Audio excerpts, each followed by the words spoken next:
नमस्कार दोस्तों। हम चर्चा कर रहे थे राजनीतिक चिंतकों की, पॉलिटिकल थिंकर्स की। अभी तक हम 16 राजनीतिक चिंतकों के बारे में चर्चा कर चुके हैं। आज 17वें राजनीतिक चिंतक यानी जॉन रॉल्स के बारे में हम अध्ययन करेंगे। जॉन रॉल्स का सबसे प्रमुख जो सिद्धांत माना जाता है, सबसे महत्वपूर्ण देन उनकी राजनीति शास्त्र को, उनका सिद्धांत है न्याय का सिद्धांत। Rawlsian concept of justice is the most important contribution to the political science। तो न्याय के सिद्धांत को शुरू करने से पहले हम इन जनरल न्याय क्या है उसे हम थोड़ा समझ लेते हैं। न्याय की सामान्य अवधारणा। न्याय के बारे में कहा गया है कि न्याय जो है ये एक वितरण का गुण है, प्रॉपर्टी ऑफ डिस्ट्रीब्यूशन। वितरण में पारदर्शिता कहें या वितरण का गुण कहें, न्याय वितरण का गुण है। अब वितरण के लिए जो है, डिस्ट्रीब्यूशन के लिए दो अलग अलग विचार सामने आते हैं। एक तो ये कि जिसमें क्षमता है, जो समर्थ है वो अपना हिस्सा ले ले और जो असमर्थ है वह रह जाए। कैपेबल है, समर्थ है, उसको ही मिलेगा, जो असमर्थ है उसको नहीं मिलेगा। फिर दूसरी अवधारणा ये है कि जो नीडी पीपल हैं, यानी जो ज़रूरतमंद हैं, ज़रूरतमंदों को मिलेगा, और जिनके पास पहले से बहुत ज़्यादा है उनको देने की क्या खास ज़रूरत है, ऐसा इसमें कहा गया है।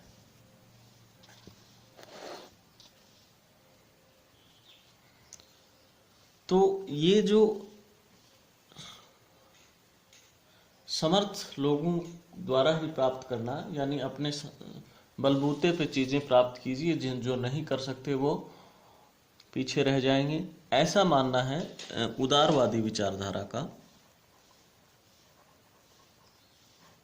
और ज़रूरतमंदों को आवश्यक चीज़ें उपलब्ध कराना न्याय है, ऐसा मानना है मार्क्सवादियों का या साम्यवादियों का, समाजवादियों का कह सकते हैं।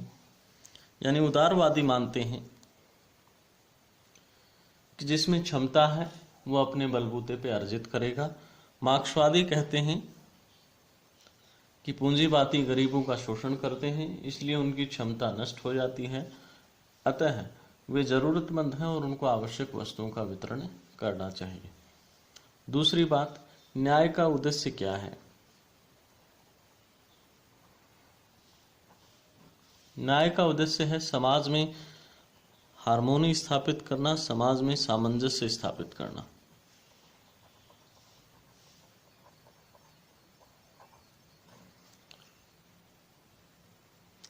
समाज में सामंजस्य किस माध्यम से ये स्थापित करते हैं?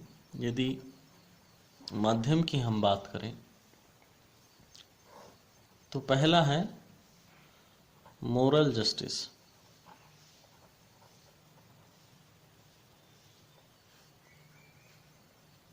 या नैतिक न्याय। नैतिक न्याय का मतलब justice based on inner voice, या अंतरात्मा की आवाज़ पर व्यक्ति अपने नीति कर्म से अनैतिक कार्य ना करे, समाज की भलाई करे, यही नैतिक न्याय है। फिर होता है लीगल जस्टिस। मॉडर्न एज जैसा कि हम देखते हैं प्रैक्टिस में, वो लीगल जस्टिस ही है, विधिक न्याय। जैसा कानून द्वारा निर्धारित किया गया है वैसा न्याय। इस न्याय में क्या होता है कि हर चीज़ के लिए अलग अलग कानून बनाए गए हैं, और जो व्यक्ति कानून का उल्लंघन करेगा उसे दंड मिलेगा। फिर तीसरा माध्यम यदि हम देखें तो वो है सोशल जस्टिस, या सामाजिक न्याय।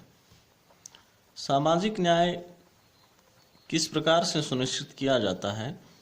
जो भी सरकारों द्वारा सामाजिक कल्याण की, गरीबों के कल्याण की योजनाएं चलाई जाती हैं, वो दरअसल एक माध्यम होती हैं सामाजिक न्याय इंश्योर करने का, सामाजिक न्याय सुनिश्चित करने का, ताकि जो वंचित हैं उनका कल्याण हो सके और समाज में एक हार्मोनी स्थापित हो सके, सामंजस्य स्थापित हो सके तथा न्याय का उद्देश्य प्राप्त हो सके।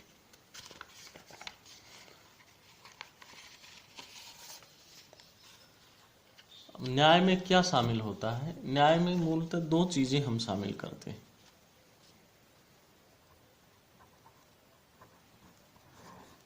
Justice include two things. पहली बात आती है समानता की। समानता का मतलब है जो बेसिक थिंग्स हैं, मूलभूत वस्तुएं हैं,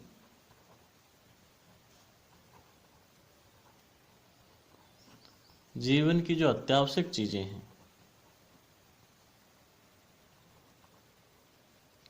रोटी, कपड़ा, मकान, संपत्ति, गरिमा, स्वतंत्रता, ये मूलभूत चीजें जो हैं इनमें समानता होनी चाहिए।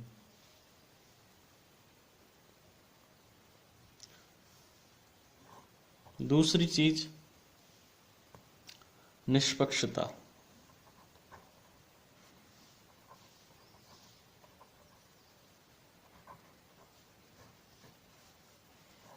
निष्पक्षता किसमें?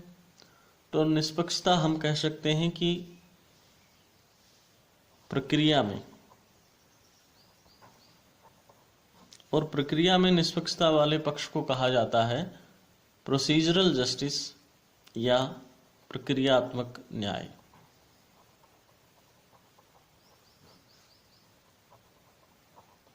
प्रक्रिया में ज्यादा विश्वास रखने वाला जो वर्ग है वो है लिबरल या उदारवादी। फिर दूसरी बात, निष्पक्षता किसमें?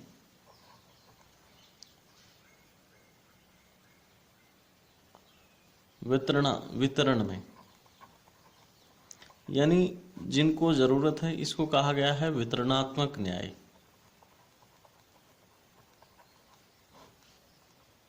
Substantive justice.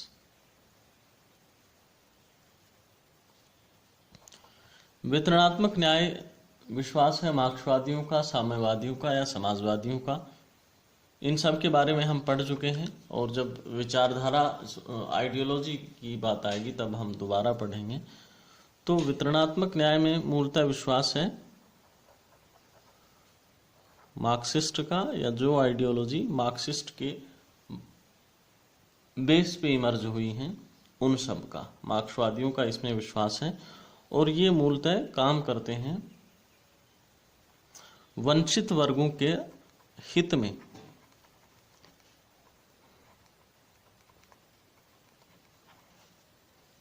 वंचित वर्गों को वितरण में प्राथमिकता,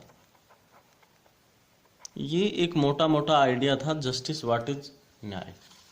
जस्टिस क्या है, न्याय क्या है? ये क्या है? वितरण का गुण है। इसमें उदारवादी और मार्क्सवादियों का अलग अलग दृष्टिकोण है। फिर उद्देश्य समाज में सामंजस्य, नैतिक न्याय, विधिक न्याय और सामाजिक न्याय के माध्यम से।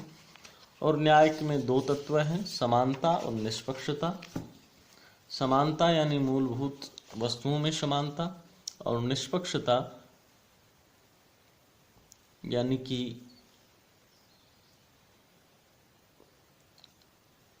प्रक्रिया और वितरण में निष्पक्षता। अब हम हमारा जो मेन टॉपिक है रोल्सियन कंसेप्ट ऑफ जस्टिस, रोल्स का न्याय का जो सिद्धांत है उसकी हम बात करते हैं।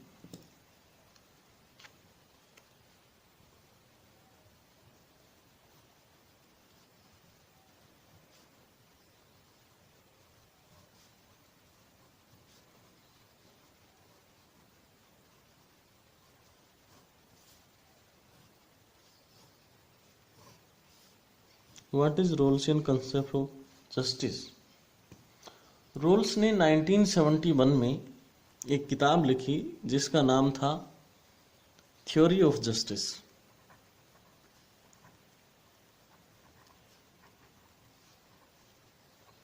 और इस पुस्तक में उन्होंने सबसे पहले अपनी जो न्याय का सिद्धांत है उस अवधारणा को प्रकाशित किया है थ्योरी ऑफ जस्टिस में।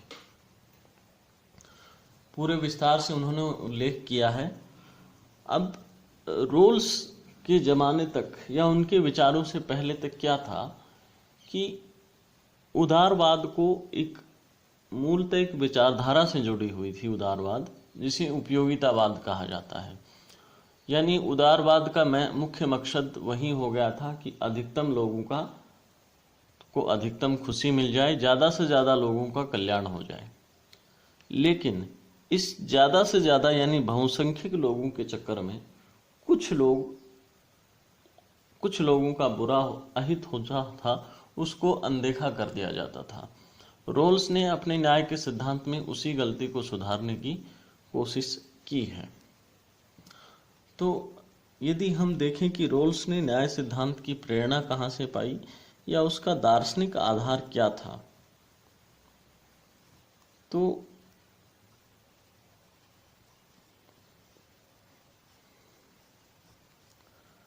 रोल्स चूंकि एक अमेरिकी थे और लिबरल थे, यानी रोल्स जो है अमेरिकी उदारवादी थे, तो उनकी जो जड़ें हैं, प्रेरणा की जड़ें हैं, वो मूलतः उदारवाद में ही निहित हैं। किस थिंकर का उन पर सबसे ज़्यादा प्रभाव पड़ा ये हम देखेंगे। लेकिन अब चूंकि वो उदारवादी हैं, तो उदारवादी के मुख्य लक्षण होते हैं कि एक तो व्यक्ति को प्राथमिक मानते हैं, individual is like an atom for liberal, व्यक्ति को प्राथमिक महत्व देते हैं। फिर व्यक्ति की गरिमा का भी काफी ख्याल रखते हैं, गरिमा को काफी महत्व देते हैं। ये दो चीजें रोल्स में भी हमें दिखाई देती हैं। एक जर्मन दार्शनिक थे इमैनुअल कांट। कांट का एक प्रसिद्ध कथन है, मैन इज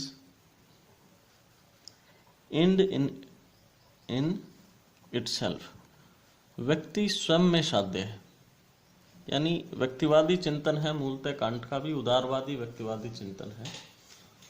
उसी प्रकार कांट्स रोल्स की बहुत बड़ी प्रेरणा है, और इसी विचार की प्रेरणा के आधार पर रोल्स अपना कथन देते हैं कि self is prior to its end, यानी आत्मन साध्य से पहले है, आत्मन साध्य से पहले है। यानी खुद व्यक्ति जो है वो उसका जो लक्ष्य है उससे पहले है। व्यक्ति को अपना ख्याल अपने लक्ष्य से पहले रखना चाहिए, ऐसा रोल्स कह रहे हैं। फिर रोल्स कहते हैं कि हर व्यक्ति की न्याय की अपनी धारणा होती है, हर व्यक्ति के हिसाब से न्याय जो है अलग अलग हो सकता है। किसी के लिए न्याय के मायने कुछ हो सकते हैं, किसी के लिए न्याय के मायने कुछ अलग हो सकते हैं। इसलिए वो कहते हैं कि हर व्यक्ति की न्याय की अपनी अलग धारणा है। रोल्स अपने जो न्याय का सिद्धांत है उसमें मूलतः खंडन करते हैं, जैसा कि हमने आपको बताया, उपयोगितावाद का, क्योंकि उस समय उदारवाद जो है मूलतः उपयोगितावाद से ही चिपका हुआ था, और उस पर ब्लेम लगने लगे थे कि ये जो है अल्पसंख्यक वर्ग को अनदेखी करती है, अल्पसंख्यक वर्ग का ध्यान नहीं रखती, सिर्फ अधिकतम लोगों को अधिकतम खुशी देने की कोशिश करती है। उपयोगितावादी, चूंकि बेंथम इसके बड़े विचारक हुए हैं, तो इस बात को बेंथमवादी भी कहा जाता है। इसकी उन्होंने आलोचना की। उपयोगितावाद या बेंथमवादियों की रोल्स जो है कड़ी आलोचना करते हैं। आलोचना करते हुए वो कहते हैं कि उपयोगितावाद में चूंकि अधिकतम लोगों की बात की गई है और जो लोग बच जाते हैं उनको अनदेखा कर दिया जाता है। यानी ये जो है मूलतः परिणामवादी है, सिर्फ रिजल्ट पर ध्यान केंद्रित करते हैं, प्रक्रिया पर इनका ध्यान नहीं है। जबकि रोल्स कह रहे हैं कि जो अल्पसंख्यक है, यानी बहुसंख्यक अल्पसंख्यक सभी का आप ख्याल रखिए, किसी की भी अनदेखी नहीं होनी चाहिए। और रोल्स जो है प्रक्रिया पर ध्यान देते हैं, उनका न्याय जो है प्रक्रियावादी न्याय है।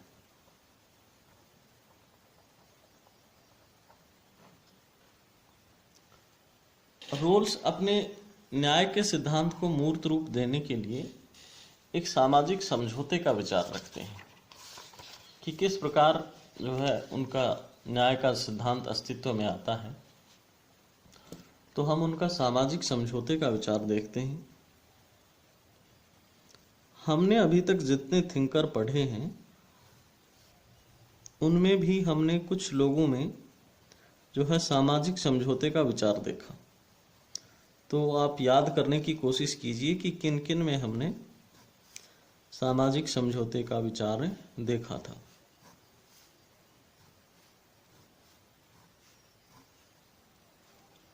सामाजिक समझौते की यदि हम बात करें तो मॉडर्न पॉलिटिकल थॉट में 3 थिंकर का नाम आता है।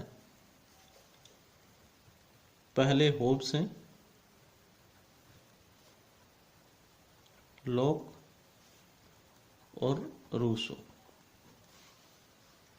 होब्स लॉक की प्राकृतिक अवस्था, रूसो की सामान्य इच्छा, ये काफी फेमस कंसेप्ट है और आपको ध्यान होना चाहिए।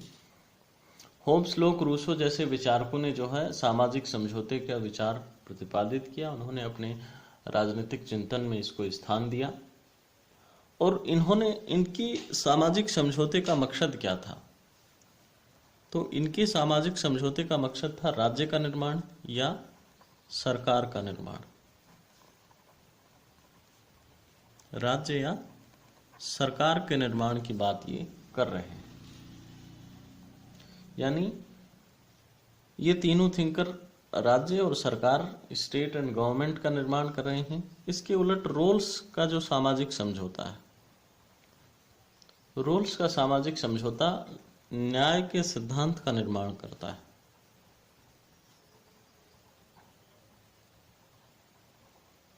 न्याय के सिद्धांत का निर्माण।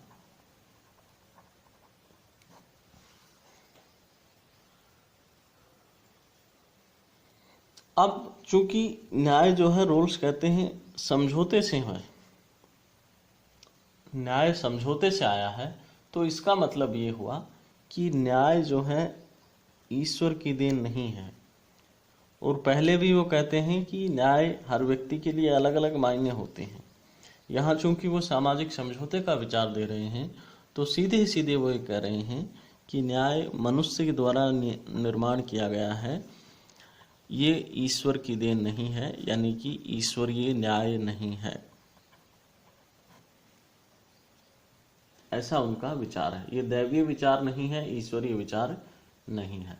यानी कि वो कहते हैं कि इसमें प्रत्येक व्यक्ति का समान महत्व है। न्याय के निर्माण में हर व्यक्ति की समान भूमिका है, उसकी समान महत्व है।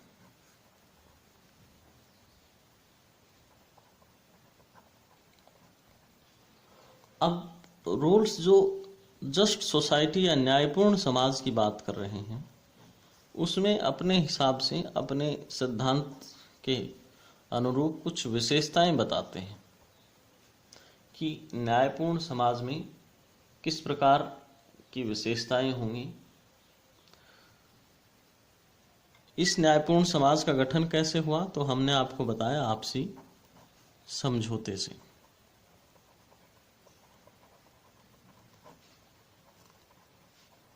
आपसी समझौते से जो न्यायपूर्ण समाज गठित होता है, उसमें क्या क्या विशेषताएं होंगी? तो सबसे पहले रोल्स कहते हैं कि उसमें सभी लोगों को स्वतंत्रता का समान अधिकार मिलेगा। सभी लोगों को समान स्वतंत्रता मिलेगी। समान स्वतंत्रता का मतलब ये हुआ कि हर व्यक्ति को स्वतंत्रता होगी, ना कम ना ज्यादा, सभी को समान स्वतंत्रता होगी। साथ ही इसी अधिकार में वो कहते हैं, समान स्वतंत्रता का मतलब है कि न्यूनतम आय हो, व्यक्ति को स्वतंत्र छोड़ दें लेकिन उसके पास आय ही नहीं है तो उसे स्वतंत्र हम नहीं कह सकते। तो कुछ मूलभूत आवश्यकताएं जो हैं स्वतंत्रता के लिए जो आवश्यक हैं उनके बारे में रोल्स कहते हैं कि न्यूनतम आय होनी चाहिए, व्यक्ति की गरिमा का सम्मान होना चाहिए। उदारवादी हैं, गरिमा को काफ़ी ज़्यादा महत्व देते हैं। Dignity of individual is respected by all. साथ ही व्यक्ति को संपत्ति रखने का अधिकार होना चाहिए, संपत्ति अर्जन का, संपत्ति रखने का अधिकार, संपत्ति का अधिकार व्यक्ति को होना चाहिए। ये चीज़ें सप्लीमेंट्री हैं या इसेंशियल हैं स्वतंत्रता के अधिकार के लिए रोल्स के हिसाब से।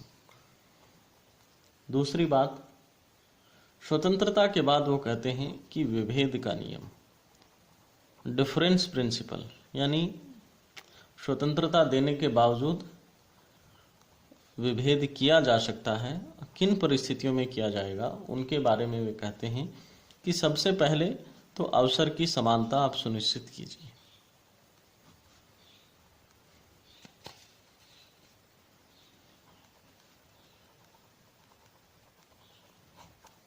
सभी लोगों को समान अवसर मिलना चाहिए, लेकिन समाज का जो वंचित वर्ग है, लीस्ट एडवांटेज्ड सेक्शन जो है समाज का, उसके पक्ष में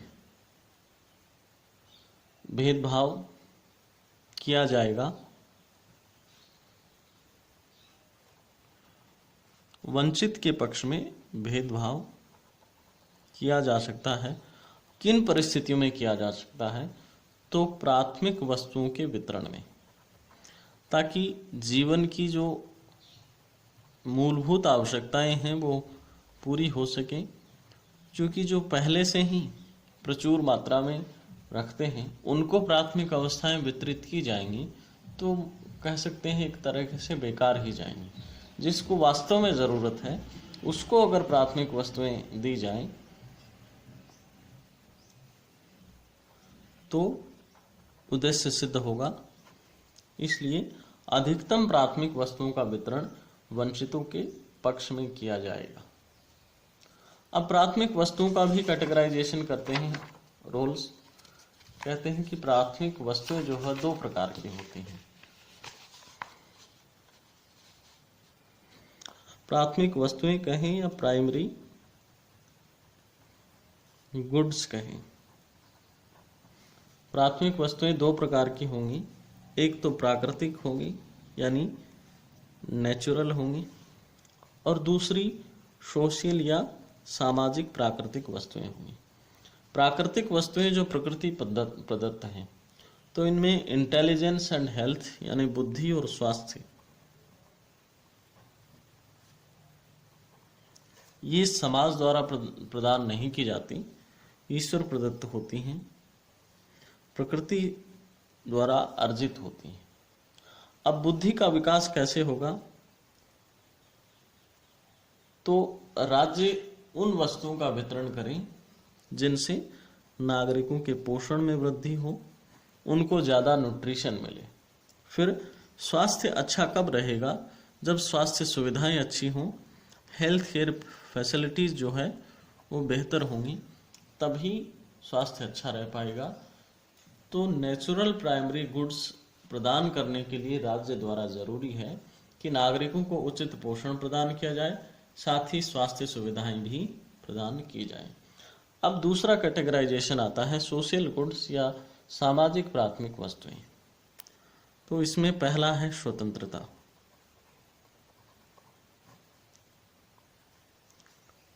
संपत्ति,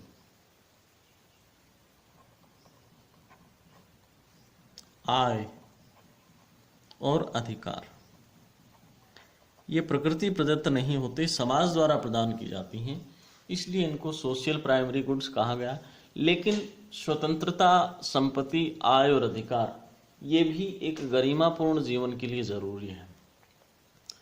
यानी उदारवादी चिंतन व्यक्ति के पशुवत चिंतन को, पशुवत जीवन को ही महत्व नहीं देता, बल्कि उससे आगे गरिमापूर्ण जीवन को मानता है, और गरिमापूर्ण जीवन के लिए स्वतंत्रता जरूरी है, जेब में खर्च करने के लिए पैसा जरूरी है और अधिकार भी जरूरी है, तभी व्यक्ति जो है गरिमापूर्ण जीवन जी पाएगा, ऐसा रोल्स का मानना है।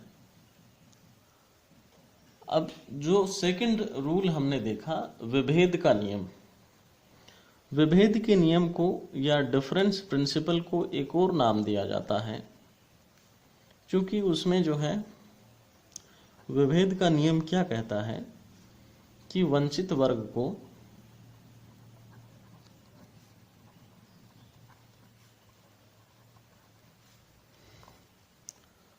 अधिकतम प्राथमिक वस्तुएं दी जाएंगी।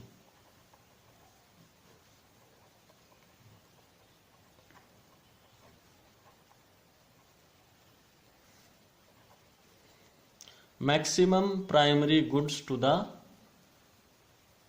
Least advantage section. Maximum primary goods at the minimum level. इसलिए इस को कहा जाता है क्योंकि समाज की न्यूनतम स्थिति में जो रहता है वो वंचित वर्ग है। न्यूनतम स्थिति में रहने वाले वर्ग को अधिकतम प्राथमिक वस्तुएं हम दे रहे हैं, इसलिए इस नियम को कहा जाता है मैक्स मिन प्रिंसिपल।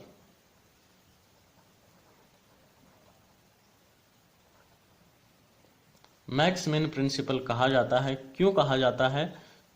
क्योंकि इसके अनुसार समाज की न्यूनतम स्थिति में रहने वाले व्यक्तियों को अधिकतम प्राथमिक वस्तुएं दी जा रही हैं, इसलिए इसको मैक्स मिन प्रिंसिपल कहा जाता है। रोल्स के न्याय के सिद्धांत के मुख्य बिंदु हमने देखे। उसके अनुसार दोबारा एक बार हम रिवाइज करते हैं। रोल्स के न्याय के सिद्धांत या न्यायपूर्ण समाज के हिसाब से सबसे पहले व्यक्ति को स्वतंत्रता का समान अधिकार होना चाहिए। फिर सरकार विभेद कर सकती है, लेकिन वह अवसर की समानता सुनिश्चित करेगी। उसके बाद वंचित वर्ग के पक्ष में प्राथमिक वस्तुओं के वितरण के मामले में भेदभाव किया जा सकता है, यानी कि वंचित वर्ग को अधिकतम प्राथमिक वस्तुएं दी जा सकती हैं। फिर अब प्राथमिक वस्तुओं का कैटेगराइजेशन कर रहे हैं।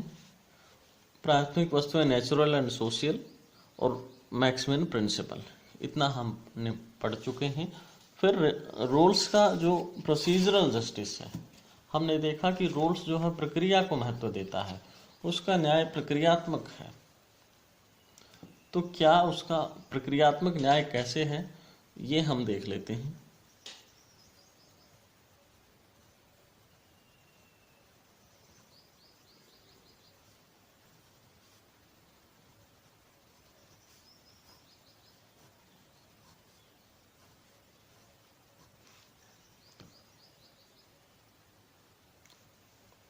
रोल्स जो है अपने न्याय सिद्धांत में हमने देखा कि स्वतंत्रता, अवसर की समानता और वंचित वर्ग का कल्याण, ये तीन बातें वो कर रहा है।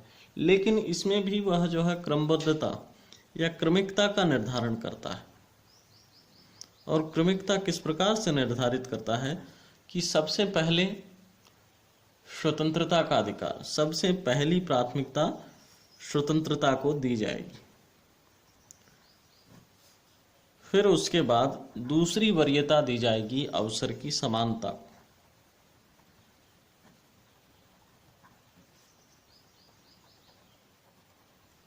अवसर की समानता के बाद तीसरी वरीयता प्राथमिक वस्तुओं के वितरण में, या कहें कि वंचित वर्गों का जो कल्याण है उसको तीसरी वरीयता दी जाएगी। अब यहाँ चूंकि पूरी क्रमिकता निर्धारित है, इसलिए इसे कहा जाता है, प्रक्रिया का विशुद्ध पालन करता है रोल्स, तो इसे कहा जाता है प्रक्रियात्मक न्याय।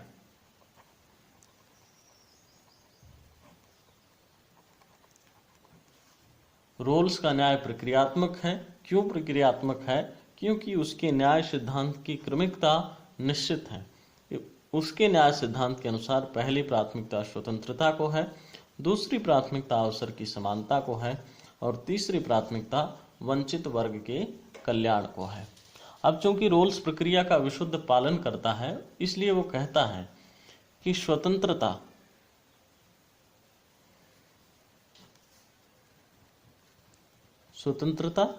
और स्वतंत्रता के तहत व्यक्ति को कुछ अधिकार मिलते हैं।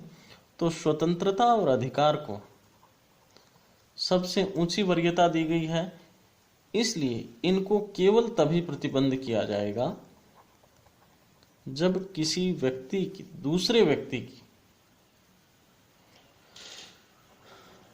समान स्वतंत्रता में हस्तक्षेप आ रहा हो। कोई दूसरा आधार इसमें नहीं होगा। समान स्वतंत्रता में हस्तक्षेप हो।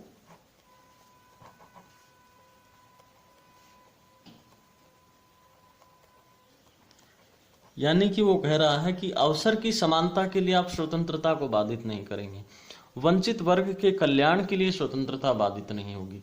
स्वतंत्रता केवल तभी बाधित होगी जब किसी दूसरे व्यक्ति की स्वतंत्रता एक को स्वतंत्रता प्रदान करने से बाधित हो रही हो। उस लेवल पर स्वतंत्रता लिमिटेड कर दी जाएगी, स्वतंत्रता बाधित कर दी जाएगी। सिर्फ यही आधार बताते हैं स्वतंत्रता को सीमित करने का। यानी वो कह रहे हैं कि स्वतंत्रता जो है, liberty is more important than welfare. स्वतंत्रता कल्याण से अधिक महत्वपूर्ण है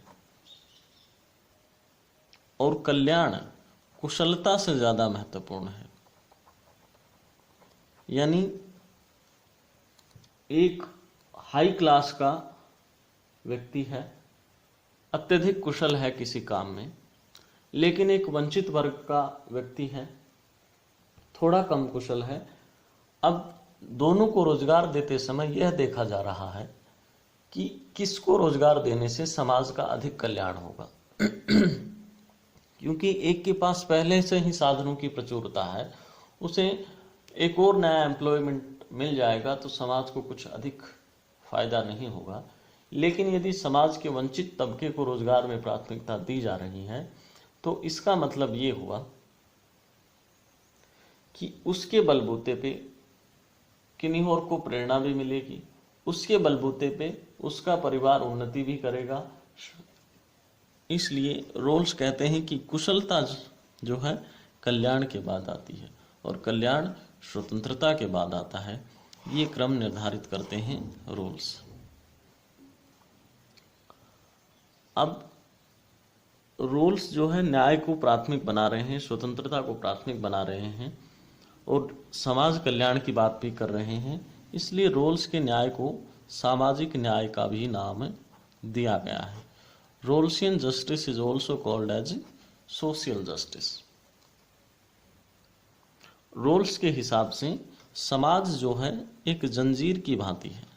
रोल्स कहता है समाज एक जंजीर की भांति है, यहाँ व्यक्ति को न्यूनतम चीजें तो मिलनी ही चाहिए।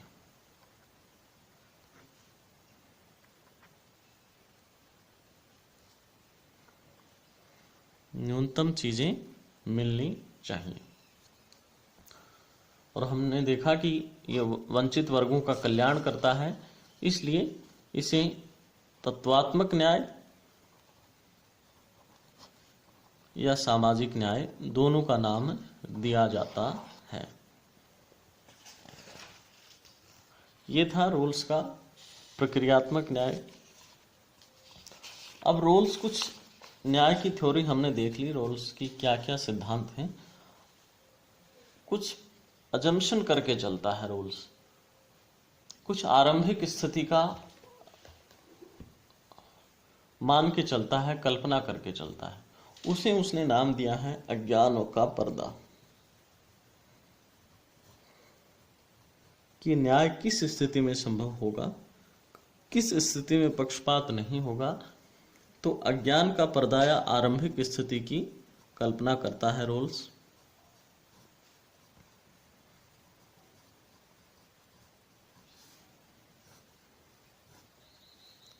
आरंभिक स्थिति या कहीं कहीं मूल स्थिति भी इसके लिए शब्द प्रयुक्त हुआ है। अंग्रेजी में इसे वेल ऑफ इग्नोरेंस और original position, well of ignorance यानी अज्ञान का पर्दा, ओरिजिनल पोजीशन प्रारंभिक स्थिति या मूल स्थिति, ये नाम दिया गया है। हमने देखा कि रोल्स का जो न्याय है, रोल्स का न्याय सामाजिक समझौते का परिणाम है। रोल्स बात करता है सामाजिक समझौते की न्याय के निर्माण के लिए। साथ ही वो कहता है कि समझौते में निष्पक्षता कैसे बनाई जाएगी। अब समझौता चूंकि निष्पक्ष होना चाहिए, तो निष्पक्षता सुनिश्चित करने के लिए वह जो विचार देता है उसी विचार को कहा गया वेल ऑफ इग्नोरेंस या अज्ञान का पर्दा या मूल स्थिति का विचार या आरंभिक स्थिति का विचार। इसमें कुछ शर्तें बताता है रोल्स कि व्यक्ति जब समझौता करता है तो वह जो है इन स्थितियों में होगा या इन शर्तों से बंधा होगा। रोल्स मानता है कि व्यक्ति विवेकशील है, पहली शर्त है या पहली कंडीशन है। रोल्स व्यक्ति को विवेकशील मान रहा है, यानी वह जो है खुद के अपना अधिकतम लाभ प्राप्त करने की कोशिश करेगा। स्वार्थ के आधार पर कार्य करेगा तो अपना खुद का अधिक भला सोचेगा, अधिकतम लाभ प्राप्त करने की कोशिश करेगा, लेकिन दूसरे के लिए ईर्ष्यालु नहीं है।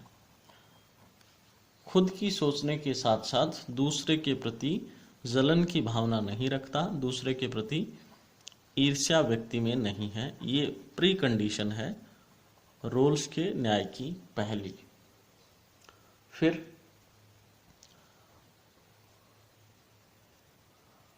रोल्स जिस न्यायपूर्ण समाज की बात कर रहा है उसमें व्यक्ति को पता नहीं है कि वो किस कंडीशन में होगा। तो रोल्स जिस न्यायपूर्ण समाज की बात कर रहा है उसमें सबसे लीस्ट सेक्शन में व्यक्ति स्वयं को मानकर चलता है, यानी व्यक्ति स्वयं को वंचित मानकर चलता है। समाज के सबसे निचले तबके से जोड़कर देखता है, वंचित मानकर चलता है और यह कोशिश करता है कि अधिकतम वस्तुएं, अधिकतम प्राथमिक वस्तुएं, यदि मैं समाज के निम्नतम तबके में भी रहूं तब भी मुझे मिलती रहें, ऐसी कोशिश होती है। दूसरी बात, समझौते के दौरान व्यक्ति को, ठीक है रोल्स मान रहा है कि व्यक्ति विवेकशील है, लेकिन विवेकशील होने के साथ साथ व्यक्ति को अपनी विशेषज्ञता की जानकारी नहीं होती, यानी कि वह किस चीज में एक्सपर्ट है उसकी जानकारी नहीं है। अगर विशेषज्ञता की जानकारी हो जाएगी तो उस मामले में व्यक्ति चूंकि अपना भला, अधिकतम लाभ की सोच रहा है, अगर उसे खुद की स्पेशलाइजेशन का ज्ञान हो जाएगा तो वह पक्षपात कर सकता है। तो व्यक्ति को विशेषज्ञता की, खुद की विशेषज्ञता की जानकारी नहीं है। साथ ही दूसरी कंडीशन ये भी है कि न्यायपूर्ण समाज में उसकी स्थिति, व्यक्ति की स्थिति भी न्यायपूर्ण समाज में क्या होगी उसकी जानकारी भी उसे पहले से नहीं है। यानी कि जो न्यायपूर्ण समाज होगा भविष्य का, उसमें व्यक्ति किस स्थान पर होगा, किस वर्ग में होगा, समाज के कौन से हिस्से में जीवन यापन करेगा, यह आपको पहले से पता नहीं होगा। इस कंडीशन में जो है न्याय का समझौता संपादित होता है, और चूंकि स्थिति पहले से पता नहीं है इसीलिए इस व्यक्ति स्वयं को वंचित मानकर चलता है और अधिकतम प्राथमिक वस्तुएं सुनिश्चित करने की सोचता है। फिर रोल्स जो है, ये अज्ञान के पर्दे का कंसेप्ट था, कंप्लीट हुआ। इसके अलावा हम यदि आगे बात करें तो रोल्स चूंकि उदारवादी हैं, और वो कहते हैं कि ये जो न्याय का सिद्धांत है, न्याय किस जगह सुनिश्चित होगा, उसकी बात वो कर रहे हैं। यानी यदि हम देखें तो रोल्स न्याय की पृष्ठभूमि बतलाते हैं कि किस प्रकार के समाज में, राष्ट्र में, देश में यह न्याय संभव हो पाएगा, उसकी वो बात कर रहे हैं। तो इसके लिए वे बतलाते हैं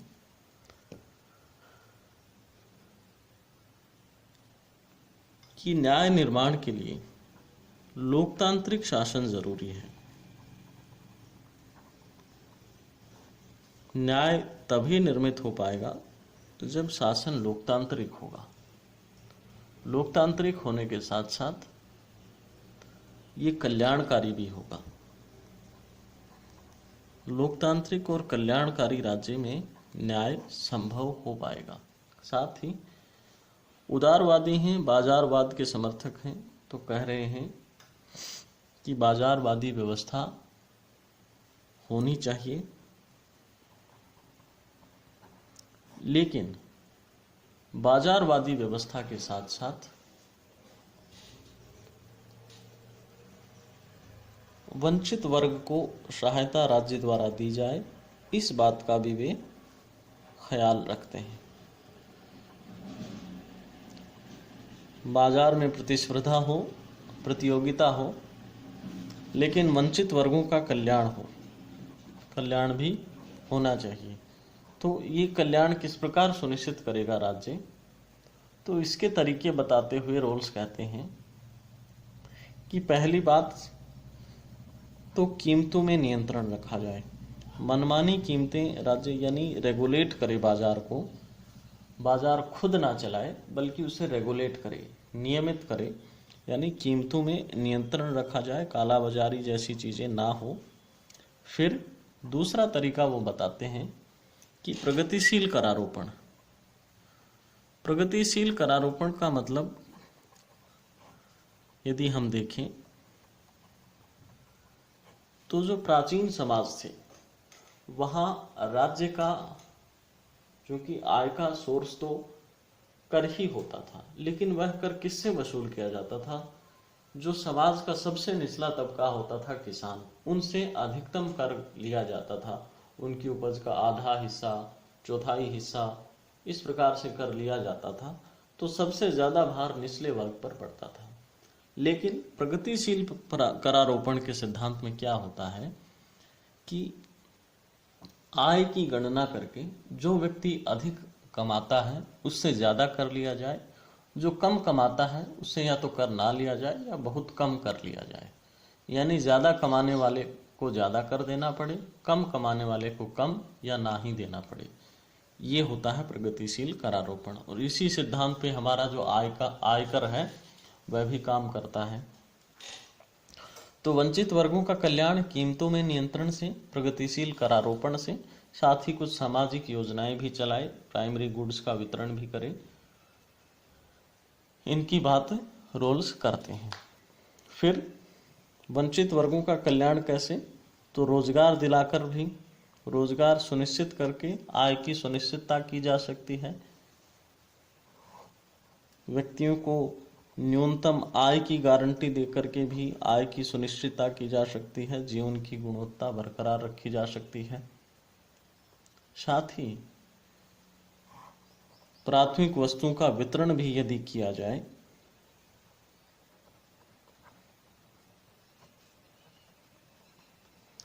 तब भी आय को सुनिश्चित किया जा सकता है। ये रोल्स के न्याय की पृष्ठभूमि है। अब रोल्स का न्याय चूंकि उदारवादी व्यवस्था पर आधारित था, काफी लोगों ने इनकी आलोचनाएं भी की। बहुत से सिद्धांतकार रोल्स की आलोचना करते हैं।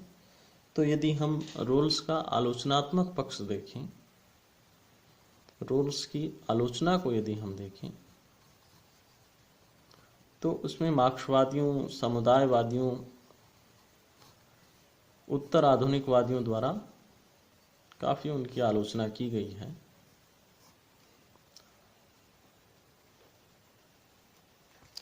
सबसे पहले बात हम करें समुदायवादियों की। तो समुदायवादी कहते हैं कि रोल्स जो है व्यक्ति को एक अणु की भांति देखता है, कि व्यक्ति individual is like an atom, वो सिर्फ एक ही है, उसे किसी से कोई मतलब नहीं है, जबकि परिवार, पड़ोस, स्कूल, विश्वविद्यालय, इन सब का भी महत्व होता है।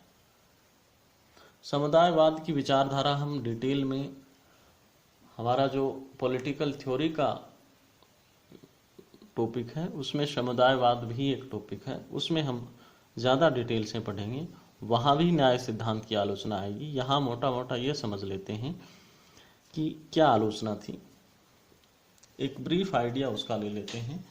तो समुदायवादी कह रहे हैं कि रोल्स ने व्यक्ति को अणु के रूप में देखा, एक अलग थलग उसे कर दिया। समुदायवादी कह रहे हैं कि रोल्स ने व्यक्ति को अलग थलग कर दिया, जबकि उसकी विभिन्न जो सामाजिक संस्थाएं हैं, परिवार, समाज, स्कूल, पड़ोस, विश्वविद्यालय, चर्च, मंदिर, मस्जिद इत्यादि का भी महत्व होता है, धार्मिक संस्थाओं का भी महत्व होता है। तो रोल्स का व्यक्ति का अणु के रूप में देखना गलत बात है, ऐसा वे कहते हैं। फिर दूसरी आलोचना की गई है मार्क्सवादियों द्वारा। अब मार्क्सवादियों के तर्कस में एक ही तीर होता है, पूंजीवाद और सर्वहारा वर्ग का।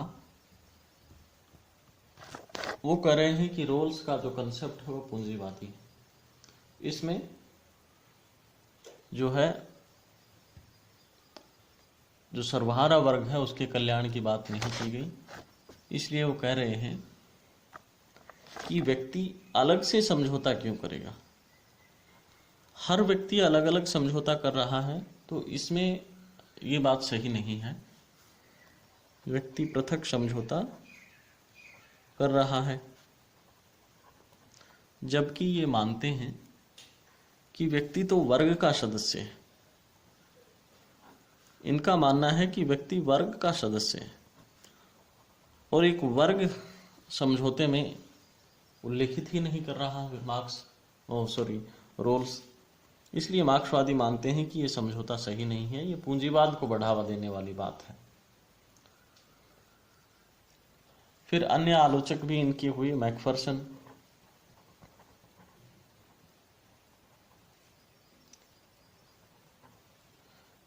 ने कहा कि रोल्स का जो उदारवाद है, रोल्स का उदारवाद ज़्यादा कुछ नहीं करता, बस थोड़े बहुत संशोधन कर देता है उदारवादी विचारधारा में, ये बस संशोधनवाद है। फिर एक अगले विचारक हैं रॉबर्ट नोजिक। रॉबर्ट नोजिक हम अगले वीडियो में, अगले चैप्टर में पढ़ेंगे, और इनका विचार ही इसी बात पर आधारित है कि ये रोल्स की क्या आलोचना करते हैं, तो इसको हम नेक्स्ट चैप्टर में देखेंगे।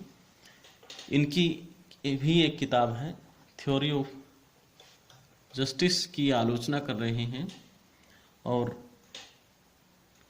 जो कल्याणकारी राज्य रोल्स सुझाते हैं उसकी भी आलोचना करते हैं। तो ये जो है हम अगले चैप्टर में देखेंगे। रॉबर्ट नोजिक, पूरा टॉपिक ही रॉबर्ट नोजिक का है। ये रोल्स की आलोचना थी। रोल्स ने कुछ पुस्तकें लिखी, अब चूंकि उनको भी जिक्र कर लेना हमारे लिए महत्वपूर्ण होगा, तो सबसे महत्वपूर्ण पुस्तक तो आपने देखी थ्योरी ऑफ जस्टिस।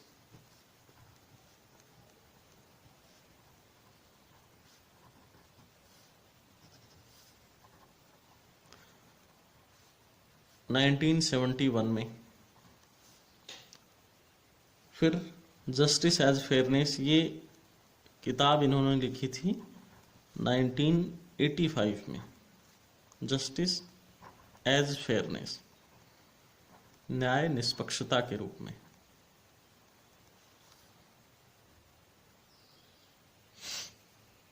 फिर अगली किताब पॉलिटिकल लिबरलिज्म,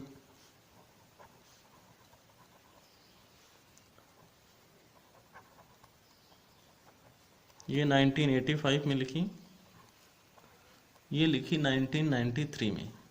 ये पुस्तक उस परिप्रेक्ष्य में लिखी गई है जब सोवियत संघ का विघटन हो गया था और उदारवाद अपने चरम पर था। यानी उदारवाद ये मान के चल रहे थे कि हम मार्क्सवाद और उदारवाद की लड़ाई में हम जीत चुके हैं। फिर एक और किताब इन्होंने लिखी, the laws of people. The laws of people में ये कुछ संशोधन भी प्रस्तुत करते हैं अपनी थ्योरी ऑफ जस्टिस के, क्योंकि इन्होंने थ्योरी ऑफ जस्टिस में तो कहा था कि न्याय सिर्फ लोकतांत्रिक समाजों में ही संभव है, जबकि द लॉज ऑफ पीपल में ये मानते हैं कि नहीं, समाज कई प्रकार के हो सकते हैं, न्यायपूर्ण भी और लोकतांत्रिक भी और अलोकतांत्रिक भी। यानी थ्योरी ऑफ जस्टिस में कह रहे हैं कि न्याय सिर्फ लोकतांत्रिक समाजों में संभव है।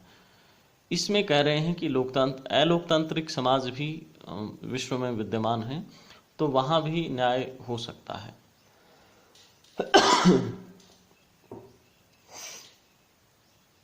और इसमें तो सिर्फ व्यक्ति की वो बात कर रहे हैं, यहाँ समाज का महत्व भी स्वीकार करते हैं, धार्मिक संस्थाओं का महत्व भी स्वीकार करते हैं।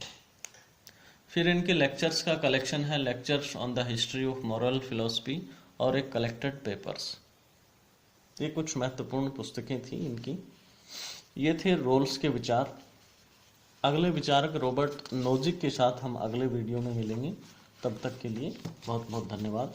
हमारे वीडियोस को अधिक से अधिक शेयर कीजिए, सब्सक्राइब कीजिए और आपको अच्छे लगे तो लाइक भी कीजिए, क्योंकि ये पहल जो हमने की है सार्वजनिक भलाई के लिए की गई पहल है, कोई व्यक्तिगत स्वार्थ इसमें नहीं है। इसलिए आपसे आग्रह है कि अधिक से अधिक फैलाएं इसे। बहुत बहुत धन्यवाद।